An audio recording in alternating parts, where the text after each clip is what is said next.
আজ আপনি যার সাথে পরকীয়ায় বা হারাম সম্পর্কে লিপ্ত আছেন, কিয়ামতের ময়দানে সেই আপনার বিরুদ্ধে সাক্ষ্য দেবে।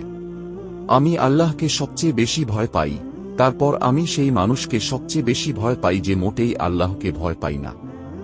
দুইটি নেয়ামত আছে অধিকাংশ মানুষ যেই দুটিতে ক্ষতিগ্রস্ত, একটি হচ্ছে সুস্থতা আর একটি হচ্ছে অবসর।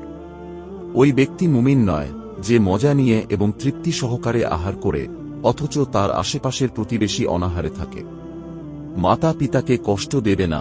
মাতা পিতা যদি তোমাকে তাদের সন্তান সন্ততি ও বিষয় সম্পদ থেকে বঞ্চিত করে দেয়, তারপর কৃপণতা দূর করো, না হলে তোমার আপনজনরা তোমার জন্য লজ্জিত এবং অপমানিত হবে এবং অন্য মানুষজন তোমাকে ঘৃণা করবে।